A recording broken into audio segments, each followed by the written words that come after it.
ఏపీకి game changer అంటున్న Banakacherla project Telugu రాష్ట్రాల మధ్య పొలిటికల్ గేమ్ కి అడ్డాగా మారిపోతోందా? చంద్రబాబు సర్కార్ చేపట్టిన ప్రాజెక్ట్ తెలంగాణ పాలిటిక్స్ లో హీట్ పెంచుతోందా? ప్రాజెక్ట్ పేపర్ స్టేజ్ లో ఉండగానే రాజకీయ చిక్కులు మొదలయ్యాయా?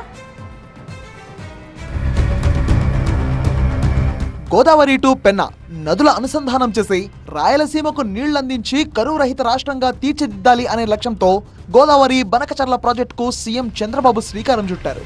ఈ ప్రాజెక్టుకు 80,000 కోట్ల వరకు ఖర్చవుతుందని అంచనా కూడా వేశారు. అంత డబ్బు ఖర్చు పెట్టే పరిస్థితి ప్రభుత్వం దగ్గర లేదు కాబట్టి నిధుల సమీకరణ కోసం అనేక మార్గాలను సీఎం చంద్రబాబు అన్వేషిస్తున్నారు. ప్రైవేట్ సంస్థలను ఇందులో భాగం చేయాలని ఆయన ఆలోచిస్తున్నారు. ఈ ప్రాజెక్టు విషయాన్ని ఇప్పటికే కేంద్ర పెద్దల దృష్టికి తీసుకెళ్లి కేంద్రం సాయాన్ని కూడా కోరుతున్నారన్నారు ఆయన. మొన్న అమిత్ షా పర్యటనలోనూ ఈ విషయాన్ని ప్రస్తావించారు. తాజాగా ఢిల్లీలో కేంద్ర ఆర్థిక మంత్రి నిర్మలా సీతారామన్తోనూ ఈ ప్రాజెక్ట్ గురించి చంద్రబాబు చర్చించారు. కేంద్ర బడ్జెట్లో నిధులు కేటాయించాలని కోరారు. ప్రైవేట్ సంస్థలను భాగస్వామ్యం చేయడంలో సాయం చేయాలని కోరారు.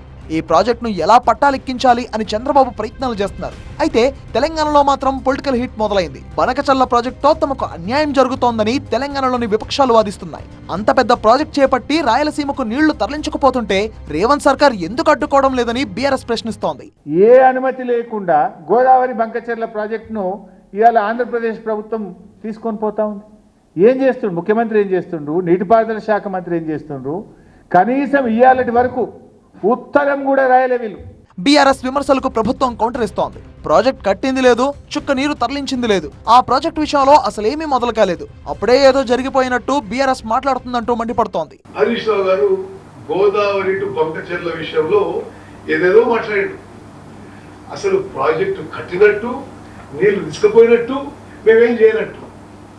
అసలు ఇంకా ఆ ప్రాజెక్టు అంటే అది ఒక వర్డ్ 200 టీఎంసీలను ఏపీ తరలించకపోతుంటే మీరు మౌనంగా ఎందుకున్నారు? అసలు 200 టీఎంసీలు కాదు, 1 టీఎంసీ కాదు, ఒక చుక్క నీళ్లు ఈ ప్రాజెక్టులో ఎవరు ఎక్కడ తీసుకుపోలే. గోదావరిలో వరద జలాలను తరలించాలనే ఉద్దేశంతో బనకచెర్ల ప్రాజెక్టును చంద్రబాబు ప్రభుత్వం చేపట్టింది. అయితే ఈ ప్రాజెక్టును రేవంత్ సర్కార్ అడ్డుకోవాలంటూ బీఆర్ఎస్ డిమాండ్ చేస్తోంది.